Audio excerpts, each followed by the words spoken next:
So sitting next to me today is the new W223 S580, and there's a couple models of the S-Class that you can get, and trim levels. Of course, there's going to be the S500, the S580, which this one is, and the S580E. Of course, there's also the Maybachs out there, the S580 Maybach and the S600 Maybach, which are ridiculously expensive and pack so much more luxury into this chassis, and sadly, we don't have that here today, but the S580 will do perfectly fine. This one is around $126,000, and today I'm going to be bringing you a review of Mercedes' flagship luxury sedan. I'm Aiden, and you're watching God Next.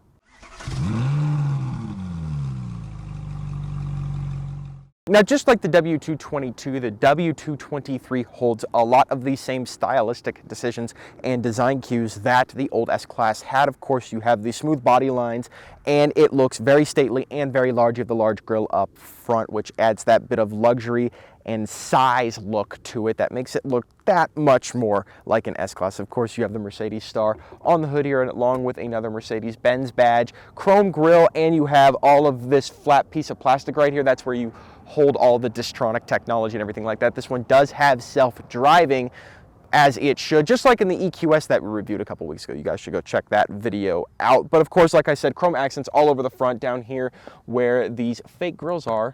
That's a shame, Mercedes. And down here on the front splitter as well. And of course, it's very large. Now, on top of that, you'll notice for the rims, these aren't the ones that you can get on the S580 at all, no matter if you get the luxury line, the executive line, or the AMG line of this car. That is because these are the 21-inch champagne flute rims that you can get on the Maybach S580, which is only a $1,300 option on that car. So the previous owner of this one took those rims and stuck it on this regular S580, and I think it looks great, and it's absolutely something I would do if I owned an S-Class myself. Now, on the side of the S-Class, you're going to have these pop-out door handles like you have on a lot of the new S-Class models. If you go ahead and unlock the door, or if it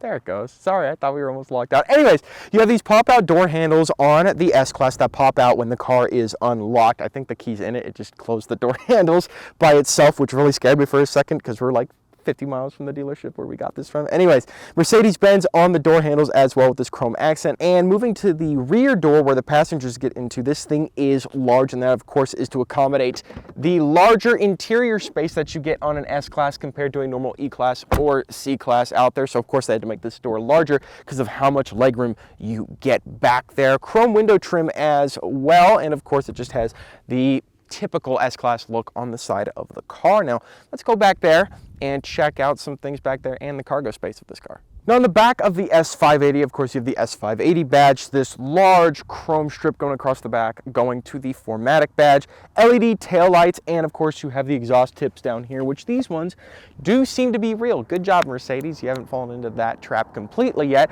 But in the rear, you have 12.9 cubic feet of cargo space. You have this piece of chrome right here. That way, you have this little load barrier to where you don't scratch anything up, and you can slide stuff in without any kinds of problems. But yes, 12.9 cubic feet of cargo space back here. You can lock the car from back here, and of course, it is an electronically closing tailgate, which is nice because if they didn't have that on an S-Class and they made it an option, I would be very upset. Under the hood of the S580, of course, we have the 4-liter bi-turbo V8, and this one is a mild hybrid, makes 496 horsepower, 516 pound-feet of torque, and it is mated to the 9-speed automatic transmission that Mercedes has been using forever now. Now, there is also an inline-6 you get if you get the S500, which is the base S-Class that you can get out there. Makes a little less power. This one should do 0 to 60 in around 4.4 seconds, and it definitely feels like that when driving it.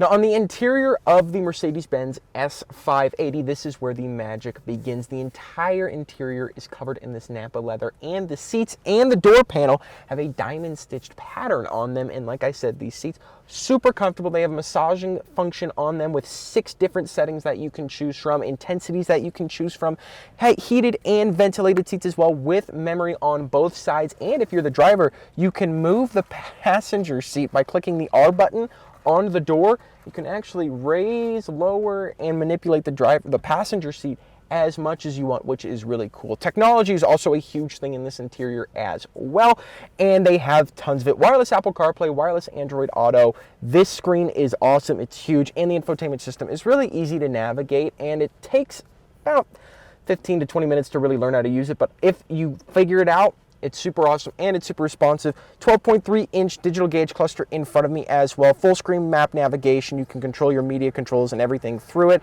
And you can also view your self-driving statistics and everything and set that up using the gauge cluster in front of you. Speaking of that, in front of that is going to be your steering wheel. I love this tri-spoke design that they have going on.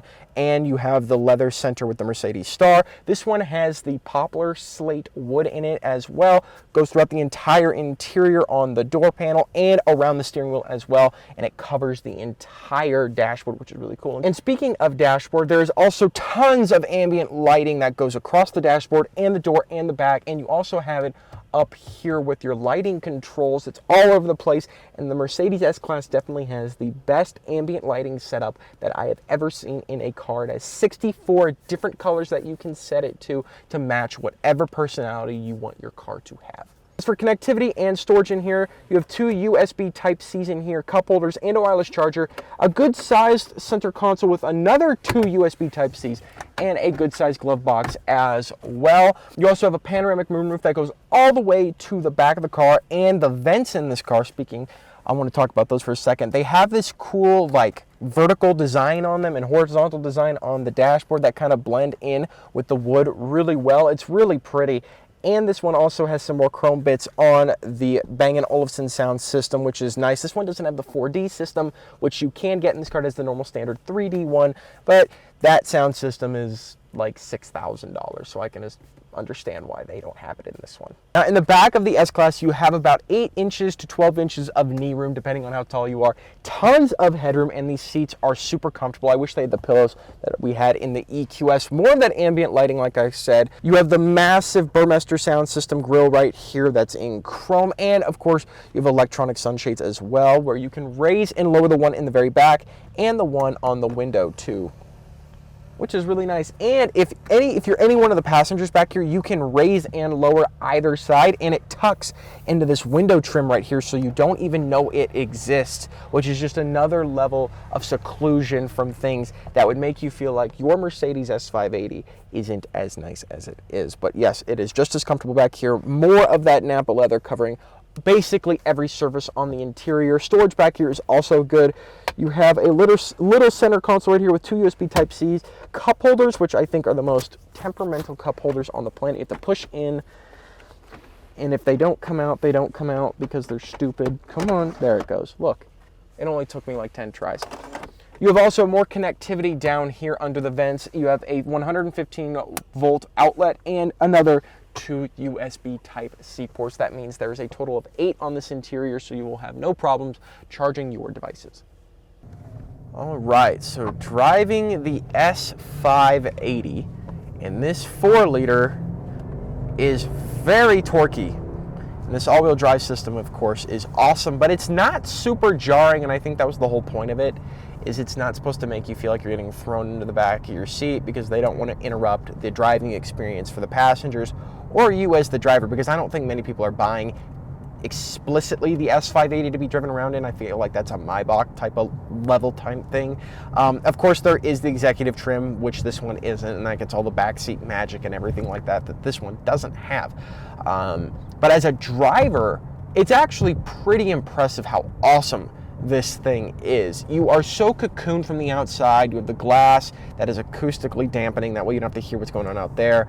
You don't really experience the outside world other than what you can see, which is nice. And like I said, the seats are super comfortable. The steering is super light. I mean, you could just do this all day.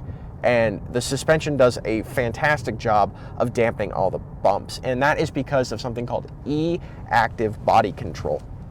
And what that basically does is it makes it so your Mercedes will read the road ahead of you, and it will detect the bumps, and it will counter pitch or roll based on the bumps in the road. That way you really don't feel what's going on under you. Now, this one doesn't have the E-active body control, but there are ones out there. It is a very expensive system you can add to your Mercedes. Quite expensive. It's probably around $7,000. And it makes it so basically you don't feel anything and you're even more cocooned than you would be with a normal S-Class, which is really nice.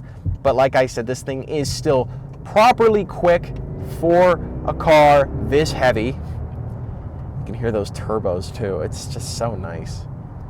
And it does really good. It has rear wheel steering as well at 10 degrees that you get on this car. It comes as standard on some of the trim levels out there. For other ones, you have to purchase it. It is 10 degrees, like I said. And at higher speeds, it turns the wheel in the same direction for high speed stability. And at low speeds, it changes it in the opposite direction for better maneuverability. That way you can get into parking spots a lot easier than you typically would. This turning radius, like I said, is fantastic with this rear wheel steering. And if you look back there in the mirror, you can actually see the wheels in the rear turn just 10 degrees to make it that way. It's so much easier to get around. But yet, overall, it is a fantastic car to drive. It's even more fantastic to be driven around in. That's the best part of it. And I think anyone who ever gets behind the wheel of one of these things is going to enjoy the driving experience of it. And that is the W223 S-Class S580, and it is incredible. Packs tons of luxury in. And even though it's expensive, you kind of expect that with a Mercedes. I'd love to see what this is like paired up against the new 7 Series, because people do say that packs another level of technology into it. If you guys liked the video, make sure to hit that like button down below. If you want to see more from us, make sure you subscribe, and I'll see you all in the next video.